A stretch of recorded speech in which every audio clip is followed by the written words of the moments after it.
She was only 8 years old. He was just a stray dog. In a snowy town that no one knew, a little girl mourning her parents came across an injured German shepherd in the woods. No one knew where he came from. No one trusted him. But when the night turned violent and danger set in, it wasn't the sheriff or the neighbors or even the locked doors that saved them. It was him, the dog everyone feared, the dog no one adopted. This is the story of how a wounded animal became the town's silent protector, and how an unlikely hero changed everything. Before we go any further, how was your day? Leave a quick comment and let me know. You matter here. And if you believe that dogs can sense things we can't, if you believe in invisible heroes wrapped in golden fur, hit that subscribe button because what you're about to hear will restore your faith in something greater than coincidence. Crescent Ridge, Oregon, was the kind of place that looked like a snow globe in December. Frosted rooftops, smoke curling from chimneys, pine trees sagging under the weight of a fresh storm.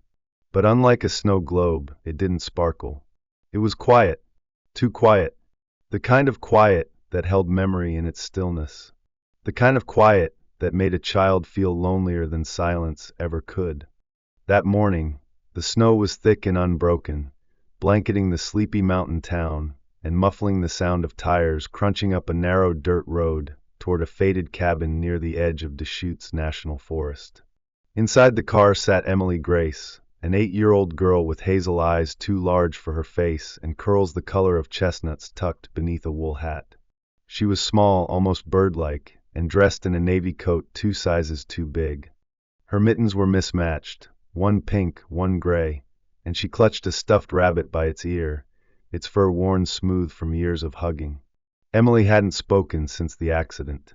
Not to the social worker, not to the nurse at the hospital, not even to the kindly woman who had offered her a cookie on the train. Her voice had frozen with the crash. That night, the screech of tires, the blinding snow, the shattered windshield, had carved something deep inside her. She hadn't cried, not even once. The cabin they stopped at looked tired. Its paint had peeled in places, and the porch sagged slightly under the snow. But it stood firm against the elements, smoke rising from its stone chimney, hinting at warmth within. Standing on the porch, arms folded across a thick maroon cardigan, was Martha Bennett. She was 72, with silver gray hair pulled into a tight bun and sharp gray eyes that missed nothing. Her posture was straight despite her age, a carryover from decades as an army nurse. Tall for her generation, Martha had the air of someone who had endured much and expected little. Her face was lined but not soft. Her voice, when she finally spoke, was low and sure. "You must be Emily," she said, stepping forward and taking the girl's suitcase from the back seat without waiting for help. "Come on inside. Storm's not letting up." Martha's home smelled of cedar and cinnamon, old books and iron stoves. There were doilies on the armrests and a grandfather clock that ticked with slow determination in the corner. A faded photograph of a man in uniform sat above the mantel. He was tall and broad-shouldered, with kind eyes that had clearly seen too much. Emily's gaze lingered on it as she entered. "That was Harold," Martha said, catching her glance. "My husband. He was a good man. Taught at the high school until his leg gave out." She paused. "Coffee table's sharp. Mind your knees." They didn't talk much that day. Emily sat by the window, watching snow gather on the branches. Martha worked in the kitchen, her movements efficient and quiet. She didn't ask Emily about the accident. She didn't ask why the girl hadn't spoken. She only placed a bowl of soup in front of her and said, "Eat while it's hot." And for the first time in days, Emily did. Night fell early in Crescent Ridge. The sun dipped behind the pines by 4, and by 5, the house was lit only by lamps and the fire. Emily's room was small but warm, with a handmade quilt and a view of the forest that loomed like a wall of shadow beyond the frost-lined window. Martha stood by the door before bed. "Storm like this will last a few days," she said. "You stay inside. That forest's not for wandering." Emily nodded silently. After Martha left, Emily climbed into bed, rabbit tucked beneath her chin. The wind howled outside, and snow tapped at the window like fingernails. Then came a sound she hadn't expected, a deep, echoing bark, one, then two, somewhere beyond the trees. Not a coyote, not a wolf, a dog, a big one. Emily sat up, heart quickening. She pressed her nose to the cold glass, but all she saw was darkness and dancing snowflakes. The next morning, Martha was chopping wood out back. Her sleeves were rolled up, revealing wiry arms and a faded tattoo on her forearm, an old military symbol. Emily watched from the porch. Finally, she asked, voice small and hoarse, "Is there a dog in the woods?" Martha froze for a moment before driving the axe down hard into a log. "Might be. They're strays sometimes. Dogs people dump when they're done with them." She wiped her brow. "You don't go near it. You hear me?" Emily hesitated. "Why?" Martha walked to the porch, snow crunching under her boots. Her face darkened. "Because not all dogs are pets. Some were trained to fight, to bite. They don't forget what they were taught. And they sure as hell don't forgive." There was a silence between them. Emily didn't ask more. But something in her chest fluttered. Curiosity, fear, and something else, a pull. That night, the bark came again. Closer. Emily sat by the window in her flannel pajamas, watching. Waiting. She saw a shadow move between trees. Low to the ground. Large. 4 legs. Then 2 glowing amber eyes blinked in the darkness. She gasped. The shape vanished. The next few days passed with quiet routine. Martha taught Emily how to pour porridge without spilling, how to fold clothes properly, how to stoke the stove. There were no hugs, no bedtime stories, but there was safety, and in its own way that was a kind of love. One evening, Emily brought up the dog again. "It had orange eyes," she whispered. "It was limping." Martha stirred her tea. "That's so. I think it was hurt." Martha's spoon paused. "That's how they get you," she said. "Act weak. You get close, and then they remember who they used to be." Emily frowned. "You sound like you know." Martha leaned back, her gaze drifting toward the fire. "Harold was a good man, a calm man. He volunteered for a canine training program years back. Helped train dogs for rescue. One day, something spooked the animal. Turned on him. Tore through his thigh like it was paper." Her voice lowered. "Took him months to walk again. And he never really did." The fire crackled between them. Outside, the snow was still falling. That night, Emily dreamed of amber eyes and snow-covered fur, of soft whimpers and slow limps. She woke with her heart pounding, and the name already forming in her mind, Shadow. She didn't know why, only that it fit. The snow hadn't let up for 3 days, falling in slow, steady curtains across Crescent Ridge. The pine trees drooped under the weight, and the icicles on the eaves of Martha Bennett's cabin now hung like crystal daggers. Emily Grace spent most of those days by the frosted window, her chin resting on the sill, her breath fogging the glass. Her mind returned again and again to those amber eyes she'd seen in the woods. They had pierced through the cold and dark not like a predator's gaze, but like something quietly watching, waiting, perhaps even hoping. She didn't know why it made her chest feel tight, only that it did. On the 3rd morning, as Martha stirred oatmeal in a dented pot, Emily slipped on her boots and coat. She didn't announce her plan. She never had to. Martha's voice came sharp from the stove. "Where do you think you're going?" Emily froze with her hand on the door. "Just the porch," she replied. Martha turned slowly, ladle in hand. "That's not just snow out there, you know. That forest's no place for wandering." "Not now." Emily hesitated, then nodded, stepping back. Martha watched her closely, her gray eyes flicking with a wariness born of old fear. Later that day, Emily asked, "Do dogs get cold?" Martha didn't look up from the sweater she was mending. "All creatures get cold, especially the ones left out in it." She paused, then added, "Why?" Emily shrugged. "No reason." That night, while Martha dozed in her chair, Emily opened the back door and crept out into the quiet. The moon cast a bluish hue over the snow, and the forest stood still, like a painting. Her boots crunched softly as she made her way to the edge of the clearing. She didn't know what she was looking for exactly, only that she hoped to see those eyes again. She whispered into the dark, "Shadow?" Her voice was barely a breath. Then, just beyond the first line of trees, something moved. Slow, deliberate. A large shape, low to the ground. And then those eyes. Amber, steady, full of pain and something else. Recognition. The dog stepped forward slightly, revealing more of himself. A German shepherd, tall and lean but worn, with a patchy coat that had once been sleek. His left hind leg didn't touch the ground fully. It dragged slightly, leaving a shallow trench in the snow. A healed but jagged scar curled along his rib cage, partially hidden beneath matted fur. His ears were alert, but his posture wasn't aggressive. He stood as if unsure whether to approach or retreat. Emily took a slow step forward, heart pounding. "You're hurt," she said softly. Shadow watched her, unmoving. From inside the cabin, the sound of Martha's voice broke the silence. "Emily?" The girl turned, panic flashing across her face. When she looked back, Shadow was gone, slipped into the trees like smoke. She returned to the cabin with snow in her boots and a thudding in her chest. Later, by the fire, Emily told Martha about the dog. About the eyes. About the limp.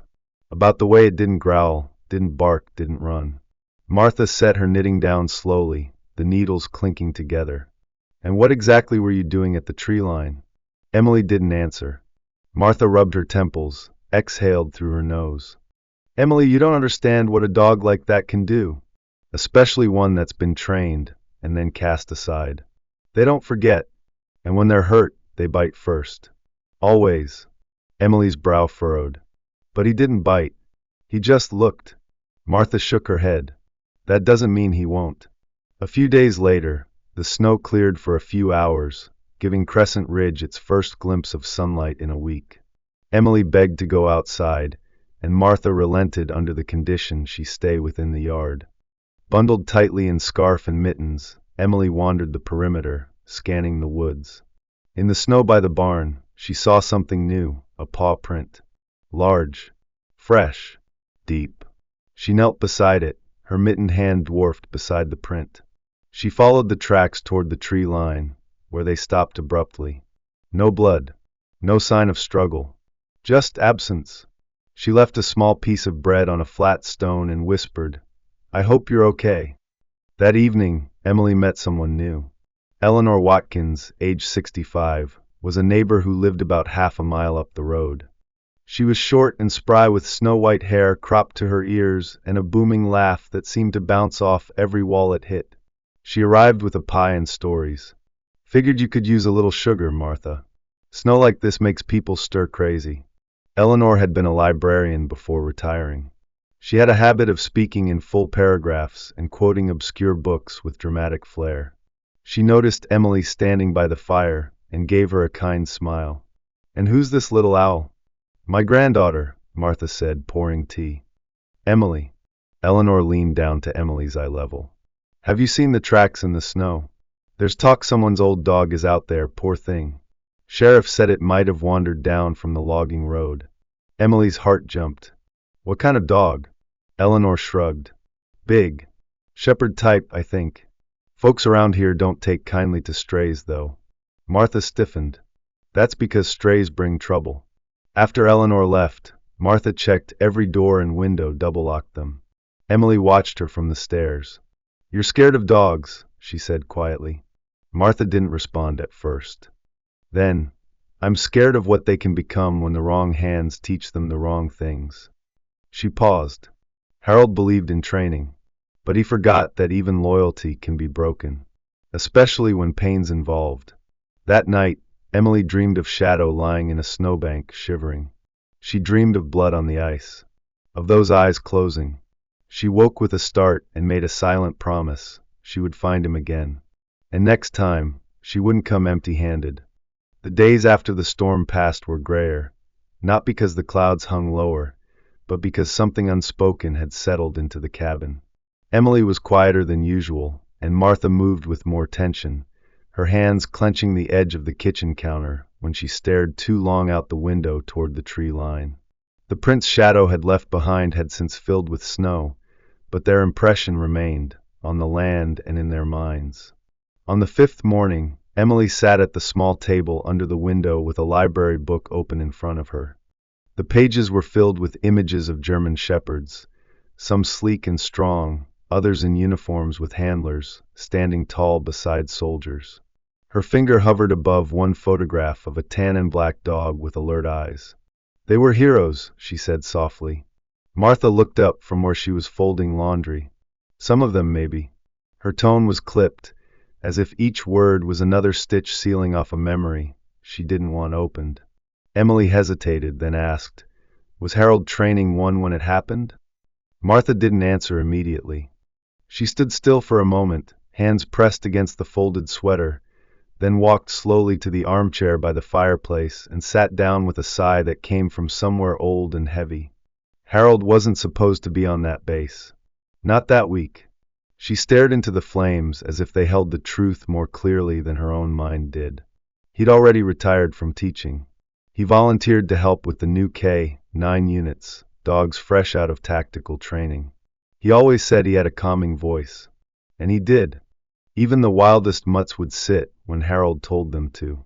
Emily sat on the floor, her back against the wall, watching quietly. Martha's fingers traced the edge of her chair's arm as she continued. That day the dog had been through some rough training. Overstimulated. They said it hadn't slept for 2 days. Harold stepped into the kennel, same way he always did. Calm. Voice low. The dog lunged. No warning. Took his leg before anyone could pull it off him. Her voice dropped lower. They destroyed the dog afterward. Claimed it was protocol. Emily sat frozen. And Harold? Martha's eyes gleamed with something raw. He spent a year learning to walk again. But he never really did. Not the same. Not with the limp. He stopped going to town, stopped seeing friends. Eventually, he stopped talking much at all. She looked up at the ceiling. He died 6 winters later.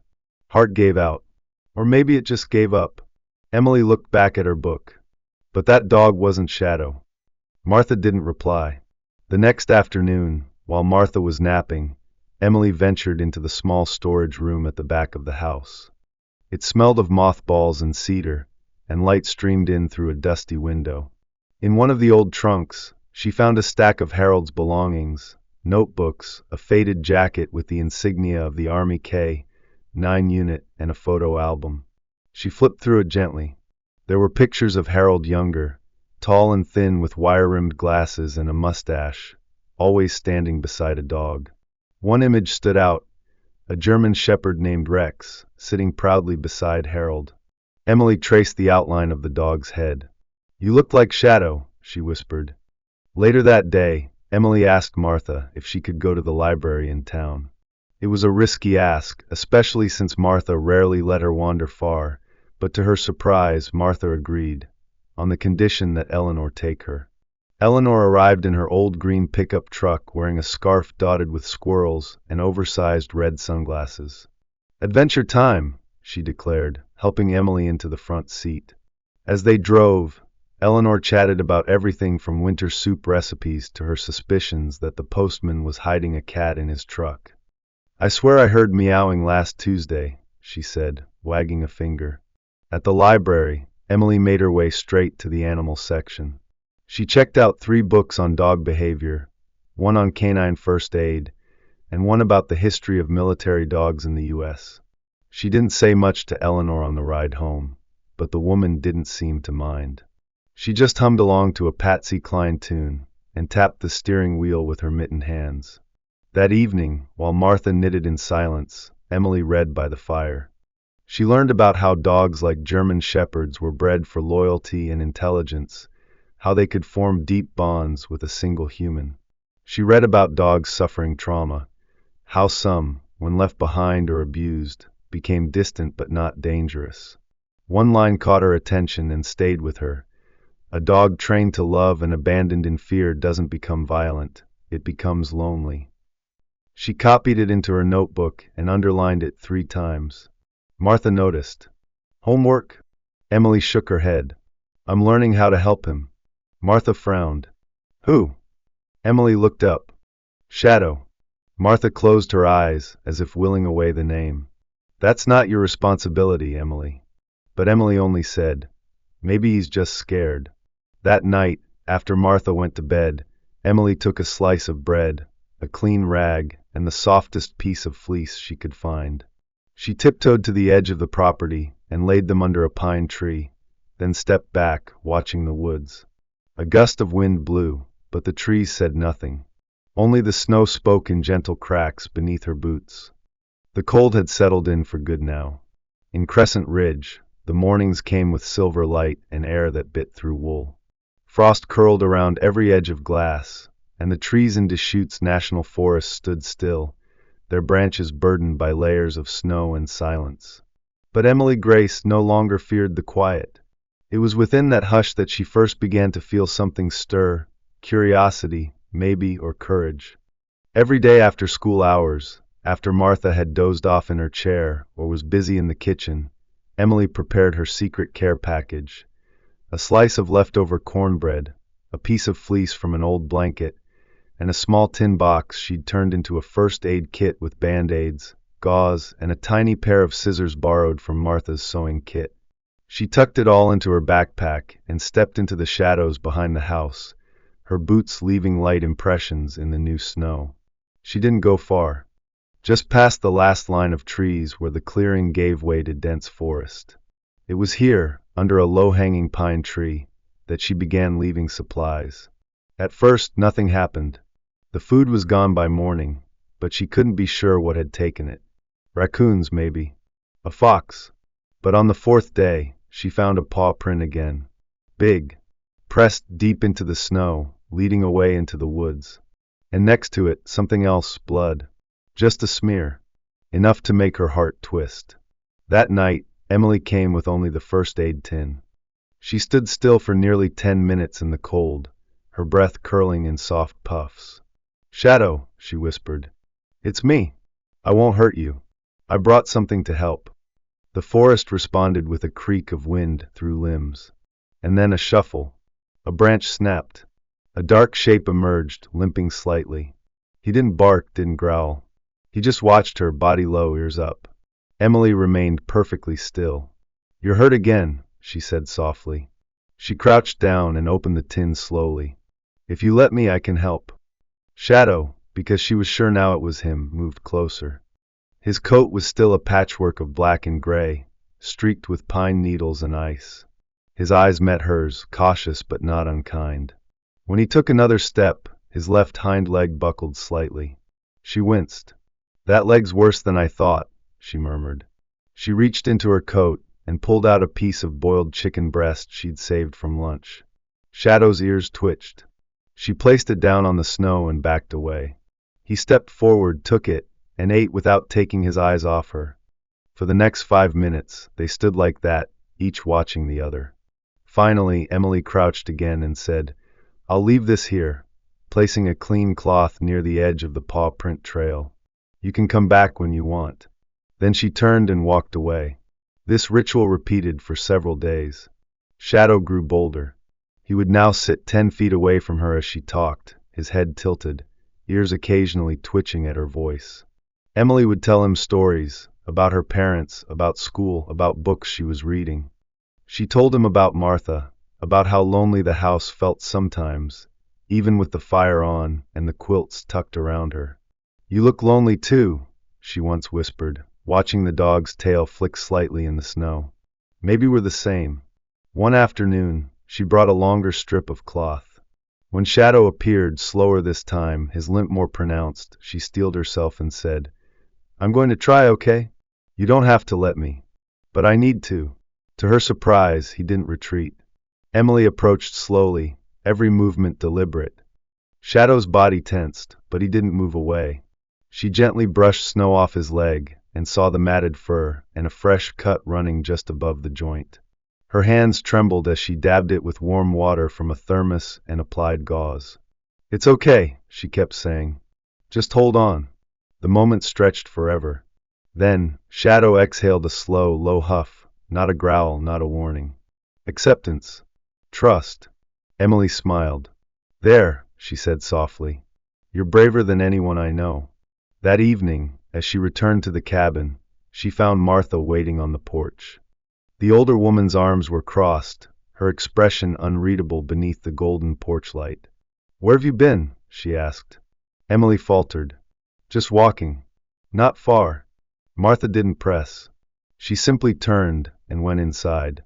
But the next day, Emily found one of the bandage boxes had been moved in the cabinet, as if someone else had noticed it missing and hadn't said anything. That weekend, Martha asked Eleanor to bring over more wood for the stove. Eleanor arrived with her ever-chaotic scarf and a new thermos of spiced cider. "Heard something howling out back of the river trail," she said, placing the jug on the counter. "Not a coyote. Deeper. Felt aware, you know." Martha gave a distracted nod. "Might be that shepherd people have been whispering about." Eleanor raised an eyebrow. "You still think it's dangerous?" Martha hesitated. "I think anything trained to do harm and left alone long enough won't know the difference between memory and instinct." That night, Emily sat by the fire, flipping through a book on canine loyalty. She read a passage that made her heart pause. A dog who learns to trust again is not returning to instinct. It is choosing hope. She closed the book and looked toward the window. Snow was falling again. "He's not just a dog," she whispered. "He's a story that forgot how to end." The snow had started to melt in narrow channels along the edges of the trees, leaving dark, muddy veins in the forest floor. Though Crescent Ridge was still gripped in winter's grasp, there was a slight shift in the air, a thinning of the cold that whispered of something else approaching. The sky remained a chalky gray, and most days a dull breeze came down from the Deschutes, curling around the Bennett cabin with a soft, whistling sound. But to Emily Grace, the entire world now felt frozen, not from weather, but from silence. Shadow hadn't come in 2 days. Every afternoon since she'd earned his trust, Emily had walked to the same spot, just past the hollow pine near the edge of the tree line, where a stone outcrop served as their unspoken meeting place. She'd leave pieces of food, a folded blanket, or sometimes just sit and read aloud to the trees, hoping he was listening. But now, the food remained untouched. No paw prints, no movement in the shadows, just cold earth and her growing dread. That morning, Emily had packed a new bandage wrap and a small container of cooked rice with boiled egg, Shadow's favorite. She sat on the mossy stone for nearly an hour, cheeks red from the wind, knees wet through her jeans. But he never came. "Where are you?" she whispered to the stillness. "Did I scare you away?" Back at the cabin, Martha noticed the change. Her granddaughter had become more restless, checking the window every hour, forgetting to eat breakfast, coming in with red hands and shoes soaked through. Martha watched from her chair, knitting untouched in her lap. "You've been wandering again," she said casually one evening, as Emily toed off her boots. "I stayed near the trees," Emily replied quickly, not looking up. Martha raised an eyebrow. "Anything out there worth freezing your toes off for?" Emily hesitated. "I just like the quiet." The next day, Martha didn't ask questions. Instead, she followed. From a distance, wrapped in her heavy green coat, she kept to the tree line, eyes sharp beneath her knitted cap. She saw Emily kneel at the old pine, place something on the ground, then sit back against a rock, legs curled beneath her. No movement, just waiting, and waiting, and finally, slumping in disappointment. That night, Martha brought out an old photo album. She placed it on the table between them, the fire crackling softly behind them. "Do you know what this is?" she asked. Emily looked up, surprised. No, Martha flipped it open to a page near the back. There was a photo of a man, tall, lanky, with a gentle smile and sunburned skin. "That's Harold, my husband." She turned the page. Another photo, this one of Harold standing next to a proud-looking German shepherd. This was his partner, Rex. Smartest dog I ever saw. Smarter than most people, probably. Emily leaned in. "He looks like Shadow." Martha stiffened slightly. "A lot of them do. Big, strong, loyal. Until the wrong thing triggers the training." Her voice trembled slightly. "That's what happened. Rex was a good dog, but something in the training broke him." She closed the album and stood. "I know you've been seeing one in the woods. I've known for days. Just be careful, Emily. Hearts that are broken can still bite." The next morning, Emily returned to the forest. A light snowfall had dusted the path, enough to show footprints again. But the trail she searched for wasn't there. She called his name gently. Shadow? Only the wind replied. She wandered further than she ever had, toward a ridge beyond the usual clearing. There, she saw something that made her heart jump. A scrap of cloth, a piece of the gauze she'd wrapped on his leg, stuck to a branch. Her pulse quickened. She stepped carefully over roots, following faint indentations in the snow. The trail ended near a fallen tree trunk. Beside it, indentations told a silent story. Paw prints, a dragging leg, and then, deep marks in the snow, signs of struggle. Tufts of fur scattered nearby. Her throat tightened. Something had happened here. A low voice broke the silence. Emily? It was Martha. She stood just behind her, a flashlight in hand, her face tight with concern. You're too far out. Emily turned, eyes wide. He's hurt. Something happened here. Martha followed her gaze, saw the fur, the torn snow. She didn't say anything for a long moment. Then she crouched beside the girl. We'll look together, but only until the sun's gone. For over an hour, they moved quietly through the trees, scanning, listening. Martha checked the angles of broken branches. She had a soldier's eye for detail, and something in her demeanor shifted. She wasn't lecturing anymore. She was searching. He didn't run, she muttered. He was dragged, maybe chased. Emily looked up. By what? Martha shook her head. Could be a wildcat. Coyote, maybe. Could be a person. That night, Emily couldn't sleep. She lay staring at the ceiling, arms wrapped around her stuffed rabbit. The cabin creaked, the wind moaned, and somewhere outside, she imagined a whimper. A soft cry, like a voice too broken to scream. She rose, padded to the window, and pressed her forehead to the glass. Nothing. Just darkness. Downstairs, Martha stood in the kitchen, staring at the same old photo of Harold and Rex. Her fingers trembled slightly as she picked it up. Her other hand reached for the phone, hesitating over the numbers. In the end, she didn't dial. The wind in Crescent Ridge had shifted. It no longer howled with winter's chill alone, but carried with it the brittle edge of unease.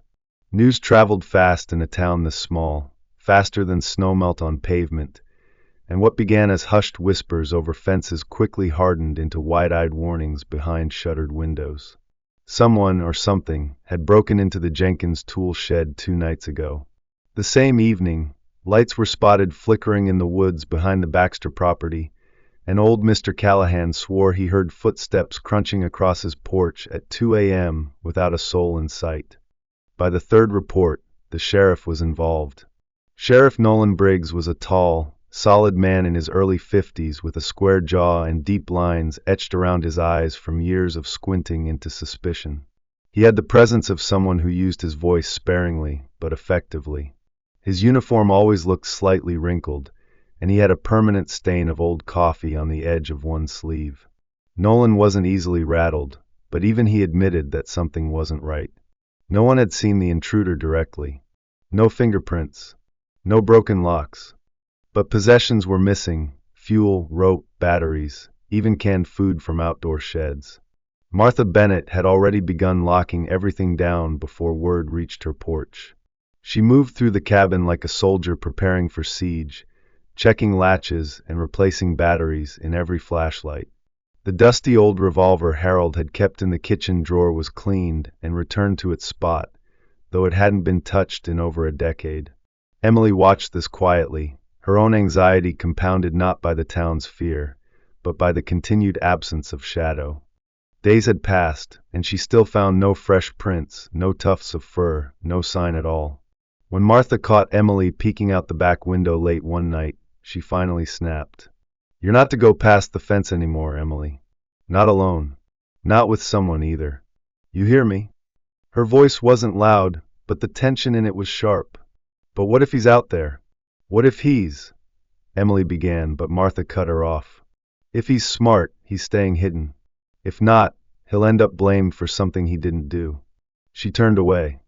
That's how it works. The moment things go wrong, people look for something to blame. At the market, the rumors grew wilder. It's probably that dog people keep seeing, muttered Bethany Klein, the owner of the town's bakery. A short, wide-hipped woman in her 60s with curly auburn hair always tied with a floral scarf. Bethany had a reputation for being kind to children and hard on strangers. That shepherd? The one hanging around the forest? She continued while placing loaves on the shelf. I heard he's the size of a bear. Eyes glowing like fire. Probably dangerous. Sheriff Nolan walked in mid-sentence and sighed. Let's keep things calm, Beth. We don't know what it is yet. Bethany folded her arms. You know how these things go, Nolan. Something gets hungry out there. It starts sniffing around places it shouldn't. Eleanor Watkins, who'd come in behind Nolan, raised an eyebrow. Well, I for one don't think it's a dog at all. Sounds more like someone's hiding out up there. A person. Desperate people do desperate things, especially in this cold. Eleanor was dressed in a quilted coat that looked like it had once been a tablecloth, and she smelled faintly of lavender and cinnamon. Might be worth checking the old ranger cabin near Fox Hollow. It's been empty for years.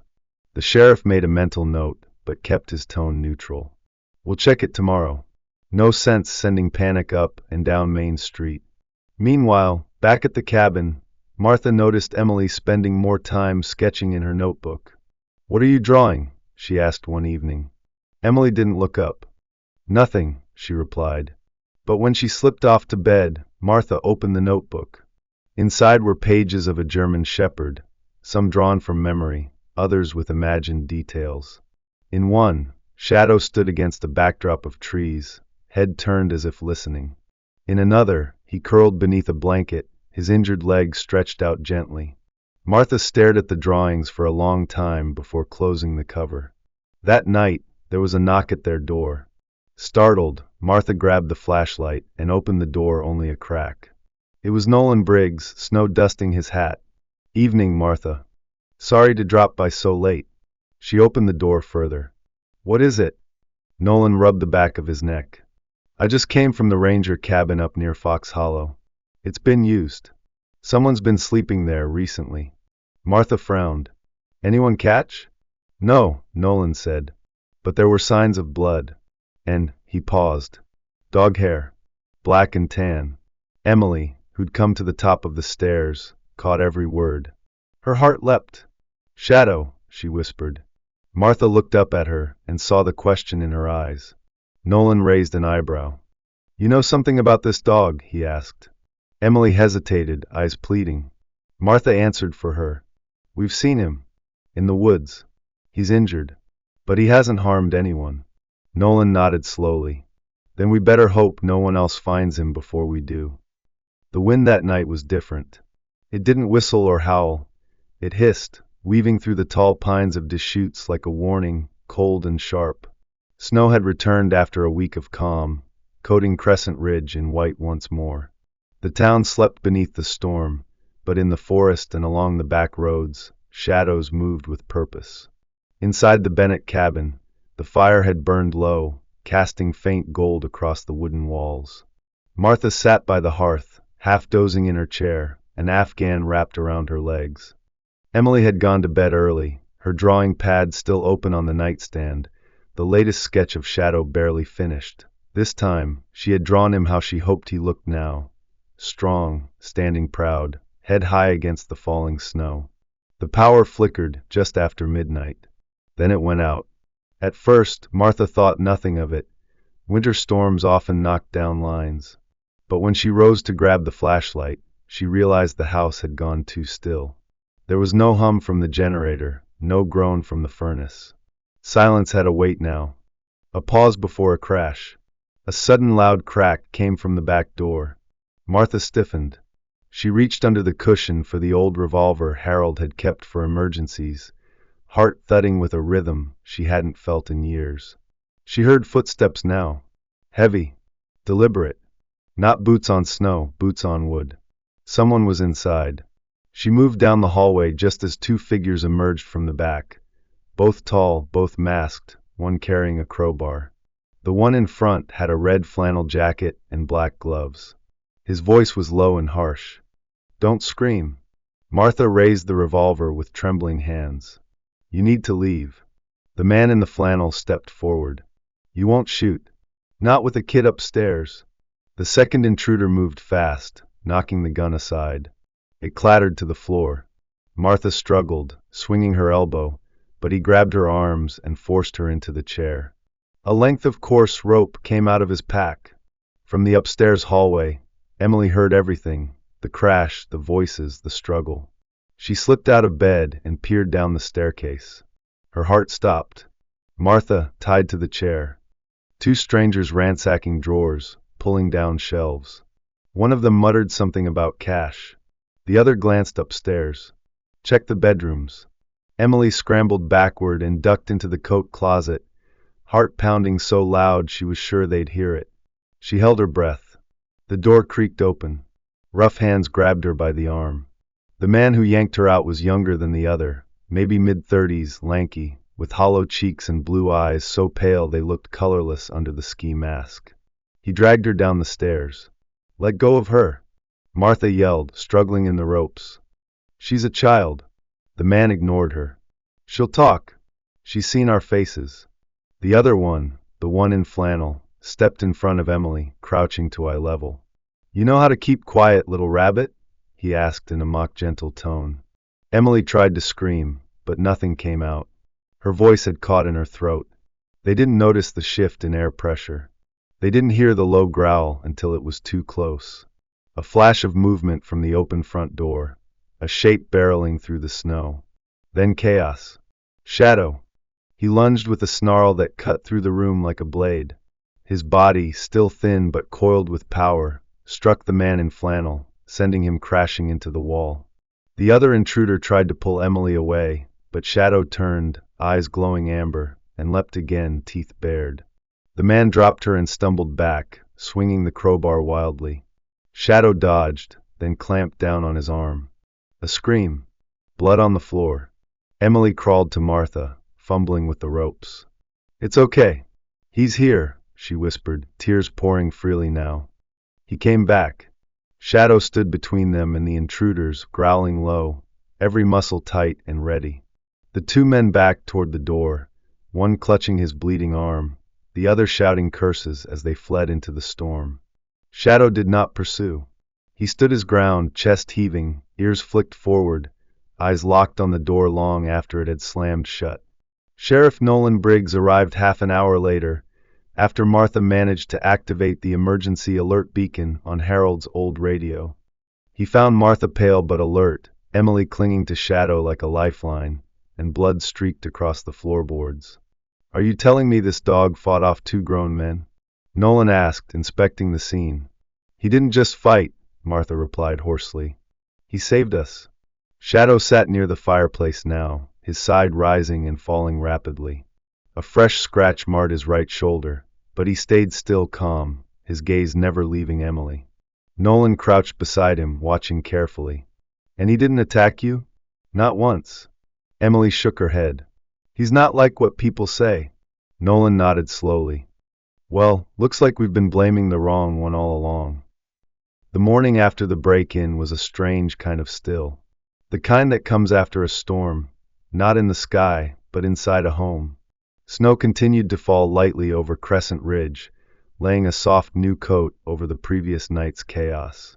The trail of footprints leading from the Bennett cabin had already begun to blur, and the blood on the porch steps had frozen in streaks of dark red.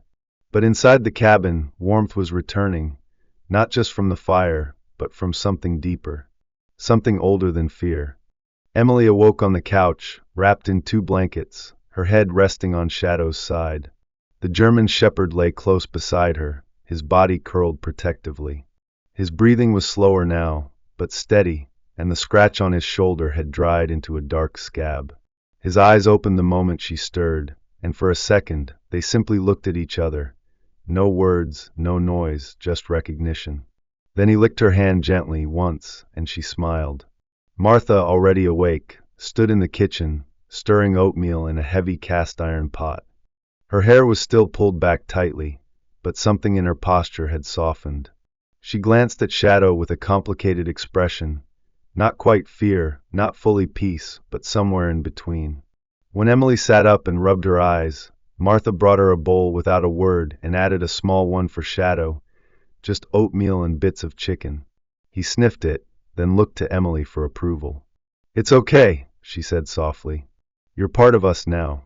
Later that morning, Sheriff Nolan Briggs returned. He knocked gently this time. His demeanor had changed, no longer the cautious lawman with clipped words, but a man who'd seen a story unfold in real time and was still trying to reconcile its truth. "You all right?" he asked, stepping inside. "We are," Martha replied, her voice low but firm. Nolan looked at Shadow, who lay near the fireplace, alert but calm. "I thought maybe he'd vanish again," he said. "But he stayed." Emily nodded. "He knew we needed him." The sheriff crouched beside Shadow, keeping a respectful distance. "I talked to Animal Control this morning," he said. "Told them this wasn't their business. Told them if they wanted to see a threat, they should look at the two men sitting in our jail cells." Martha folded her arms. "What happens now?" Nolan glanced at the fire. "Word's gonna spread. This town talks. Some'll say he saved you. Others'll say he's dangerous, and it was just luck." He looked to Emily. "But it won't matter what they say. What matters is who he stays with." Emily looked up. "Can he stay here?" Martha didn't answer right away. She watched the dog, watched the way he rested one paw slightly in front of the other, how his ears tilted every time the floorboards creaked, how he never looked away from Emily for more than a few seconds. Finally, she exhaled. "He's already chosen." The next few days moved slowly. Repairs to the back door were made, with Nolan himself returning to help secure the frame. "Can't trust half the contractors in this town to show up when they say they will," he muttered, fitting the last screw. Martha offered him coffee, which he accepted with a nod, and Emily showed him her sketches of Shadow. He held the notebook with surprising gentleness. "You've captured him better than any photograph," he said. Shadow began to roam a little more. He would patrol the edge of the property in the early morning, leaving wide paw prints in the snow like sentinels. At night, he would curl beside the fire or lie beside Emily's bed. He never barked, rarely made noise at all, but his presence filled every corner of the house like a guardian that had always belonged. Word did spread, just as Nolan predicted. People came by, some out of concern, others curiosity. One afternoon, Lena Hart, a middle-aged woman with sharp cheekbones and tight blonde curls under a knitted beanie, arrived with her teenage son. Lena was known for being skeptical of anything she couldn't explain. "I just wanted to see for myself," she said, peering through the screen door. "The dog that fought off two grown men." Her son, Derek, lanky with oversized gloves and shy eyes, stood behind her. He whispered, "He doesn't look dangerous." Shadow sat just inside the doorway, calm as ever. Lena narrowed her eyes. "Don't be fooled. Looks can lie." Martha stepped forward. "And fear can too." The visitors didn't stay long. That evening, Martha brought out a dusty old tag from one of Harold's army keepsake boxes. It was a small brass disc engraved with a simple name, Rex. She held it for a long time, then walked to the kitchen drawer and pulled out an old leather collar. She sat beside Shadow and gently buckled it around his neck. "Harold would have wanted you to have this," she whispered. Emily beamed. "It fits him." Martha nodded, then added, "But I think we need a new tag. One with the right name." The next morning, Emily and Martha walked into town together, something they hadn't done in weeks. At the local hardware shop, they approached the counter where Mr. Finley, a bald, mustached man in his 60s with thick glasses and a gruff but kindly manner, helped them carve a nameplate. "Shadow, huh?" he said, tapping the machine. "Sounds like a good name for a dog that shows up when you least expect him." Emily grinned. "He always does." They returned home as the sun dipped behind the forest, the trees casting long shadows across the snow. Emily slipped the new tag onto Shadow's collar. It gleamed in the firelight, simple, etched in silver, Shadow Guardian of Crescent Ridge. The snow had begun to melt in patches across the yard, revealing wet soil and brittle grass beneath, like winter finally starting to exhale. A faint sun peered over the ridge that morning, casting a pale light through the thinning clouds.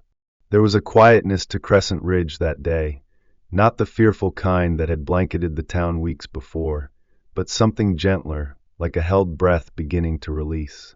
The events of the break-in still lingered in people's conversations, but the sharpness of fear had dulled, replaced now with cautious gratitude. And at the center of it all was a dog with amber eyes and a scar along his flank, sitting at the edge of a garden, as if guarding something he'd never quite had before: peace. Martha Bennett stepped outside just as the morning light touched the porch rail. She wore her thick gray cardigan. One herald used to say made her look like a tree that had weathered too many winters. Her silver hair was pulled into a low twist, and her boots left steady prints in the softening snow as she crossed the yard. There, near the broken fence that had yet to be repaired, Shadow sat. His body was still, but alert, ears perked, tail resting across his paws. He didn't turn as she approached. He'd known she was coming long before the door had creaked open. Martha paused a few steps away, her breath visible in the crisp air. For a long moment, neither moved. Then, slowly, Martha walked the rest of the way and crouched beside him. Her knees popped with the effort, but she didn't care. She reached out a weathered hand and rested it on his head. His fur was thicker now, healthier, warm beneath her palm. He didn't flinch. In fact, he leaned slightly into the touch. "Thank you," she said softly. Shadow turned his head slightly, his eyes meeting hers. There was no sound, no bark, no movement. But something passed between them, a quiet acknowledgement. Forgiveness, perhaps. Or understanding. Maybe both. From the kitchen window, Emily watched, her hands cupped around a mug of cocoa. When she saw Martha reach out and pet Shadow for the first time, her throat tightened. By the time she stepped out onto the porch and ran barefoot through the soft snow to where they stood, tears were already streaking her cheeks.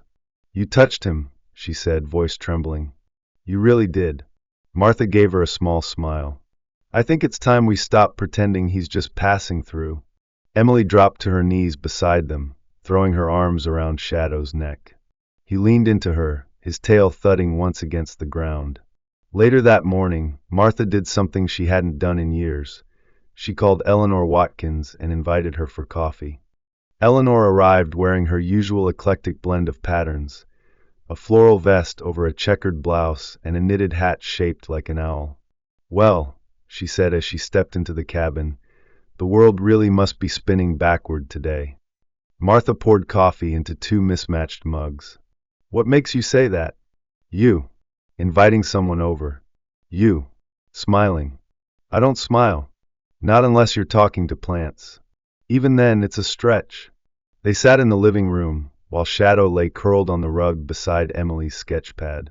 Eleanor glanced at the dog, then at Martha. "So, the famous shepherd." Martha nodded. "He's staying." Eleanor smiled. "Good. Town needs more stories that end right." Emily sat nearby, flipping through her drawings. One page showed Shadow sitting tall in front of the cabin. Another had him running through the woods with wind in his fur. Martha pointed at one where Shadow was lying under a tree with Emily reading beside him. "You should frame this," she said. "That one tells the whole story."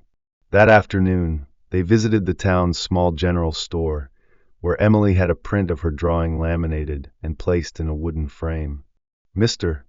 Finley, the gruff but friendly owner, offered them a discount. "Town hero gets a hero's discount," he said, tapping the register. Emily smiled and nodded. On the way home, they passed Sheriff Nolan Briggs standing outside the courthouse, speaking with a group of townsfolk. When he saw Shadow walking calmly beside Emily, he gave a small wave. "Good to see you again, Guardian," he called out. Back at the cabin, Martha hung the framed picture above the fireplace. Beneath it, she added a brass plate that read, "Home is where trust is given." That evening, as the sun dipped behind the trees and cast long orange shadows across the clearing, Martha sat beside Emily and Shadow on the porch swing. The three of them watched the light fade into dusk. A pair of robins chirped in the distance. The wind was soft. Martha reached down and stroked Shadow's fur. "I spent a long time fearing what I didn't understand," she said. "But you reminded me. Sometimes the ones we fear the most are the ones trying hardest to protect something." Emily looked up. "He protected us." "He did," Martha agreed. "And now it's our turn to protect him." Inside the house, the fire crackled. Outside, the wind whispered through the pines. Shadow rested his head on Emily's knee, eyes half closed, chest rising and falling slowly. They were no longer three separate beings bound by circumstance. They were now a family. Spring crept into Crescent Ridge with a softness only small towns could notice. The ice along the edges of Deschutes Forest began to recede, revealing wildflower buds pressing through damp earth. The days grew longer, the breeze warmer, and with it came the slow but undeniable return of life. For the first time in years, laughter echoed again from the Bennett house. Not just Emily's high, hopeful giggle, but even Martha's low, quiet chuckle, the kind that came when you forgot for a moment how long you'd gone without joy. Shadow remained. No one officially claimed him, but everyone in town knew to whom he belonged. He patrolled the streets at dawn and again after sunset, a silent figure gliding through sidewalks and forest trails. Children waved as he passed. Farmers left scraps near their gates. Mrs. Landry, the postmaster, kept a bowl of water by the front steps of the postal building, replacing it daily. He never barked, never begged, and never lingered too long in one place. He was a guardian, not a pet. Sheriff Nolan Briggs took to calling him the Night Watch. A man in his late 50s with a broad frame, sun-spotted skin, and a voice like sandpaper, Nolan had always seen Crescent Ridge as a place you protected with vigilance and pride. When Shadow had chased off the intruders weeks earlier, it wasn't just Martha and Emily who felt saved. It was the whole town. Nolan now left a whistle on the porch railing each night. He never used it. He just wanted Shadow to know he had backup if he ever needed it. Martha had changed too. Her posture had softened, her steps less guarded. Though still firm in her ways, she folded laundry like she'd been in the Navy. Her eyes no longer held that distant weight. Harold's photo remained on the mantel, but beside it now sat a small wooden carving of a German shepherd, hand-painted by a local artist named Caleb, a teenage boy with a mop of chestnut hair and a nervous stammer who spent his weekends crafting animal figures out of driftwood. Emily had told him about Shadow, and Caleb said the dog reminded him of the soldier his father used to be. At Crescent Ridge Elementary, Mrs. Holloway, the third-grade teacher, invited Emily to speak about the bravest thing you've ever witnessed. Emily stood shyly in front of the class, her blonde curls tied back with a ribbon, holding a drawing of Shadow mid-leap. "He saved us," she whispered. "Not because someone told him to, but because he wanted to. Even when people were scared of him. Even when he was hurt." The room fell quiet. Then, one by one, children raised their hands, not to question, but to share their own stories about animals they loved, fears they'd faced, and how sometimes it only takes one brave heart to change everything. Word spread beyond the school. The local paper ran an article titled "The Silent Sentinel of Deschutes." It featured a grainy photo of Shadow taken by a hiker. His eyes, lit with gold by the setting sun, seemed to look straight through the lens. Soon after, a news crew from Bend visited the town. They interviewed Emily and Martha in their home. Emily wore her best Sunday dress. Martha made coffee for the reporters, and even offered them cookies. When asked what made Shadow special, Martha replied, "He didn't ask for a second chance. He just kept showing up until we gave him one." Shadow, ever camera shy, had already retreated to his usual place under the porch. From there he could see the front yard, the woods beyond, and anyone approaching from the main road. At night, he would sit on the ridge overlooking the town, a silhouette against the moon. People said they felt safer knowing he was watching. Some claimed break-ins and petty thefts had dropped to nearly nothing. Nolan called it the shepherd effect. But none of it was official. No badge. No owner's tag. Just a dog who had once been lost in snow, now a thread in the fabric of a town that once feared the dark. One morning, as spring leaned closer to summer, Emily sat beside Shadow beneath the old oak tree near the riverbank. She'd brought a book but hadn't opened it. She just rested her hand on his side and whispered, "You found your way back. I think maybe I did too." Martha watched from the porch. She no longer worried when Emily wandered into the woods or spent hours sketching alone by the creek. She knew Shadow would be near. She knew Crescent Ridge was no longer the place where pain lived. It had become the place where healing took root. Shadow looked up, ears twitching at the distant calls of robins and the rustle of squirrels. His body remained still, but his eyes were alert. Watching, guarding, always guarding. In the quiet town of Crescent Ridge, where snow once buried hope and fear lingered like frost on the windows, a wounded German shepherd named Shadow reminded everyone of something deeper than instinct, stronger than fear, and more enduring than pain: the miracle of second chances. Shadow did not speak, but his actions echoed louder than any words. He came not to be saved, but to save. He came not to be trusted, but to teach trust. Sometimes, the angels God sends us don't have wings. Sometimes they walk on four legs, arrive covered in mud and scars, and wait patiently until our hearts are ready to open again. This story is more than just about a dog and a little girl. It's about grace, about forgiveness, about how God can work through even the most unexpected souls to bring light into our darkest winters. Just like He turned Martha's fear into healing and Emily's loss into purpose, He can do the same for you. If your heart is aching, if you're waiting for a sign that things will be okay, this is it.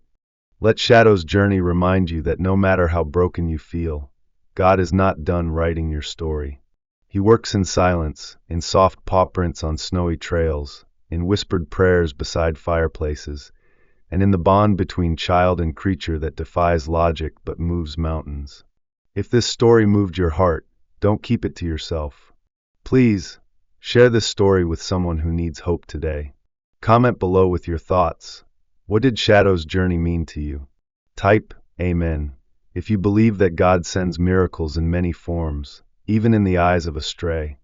Subscribe to our channel for more true stories that touch the soul.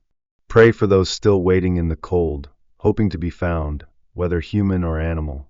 And may God bless you and your loved ones with peace, protection, and moments of divine wonder, just like Shadow brought to Crescent Ridge. Amen.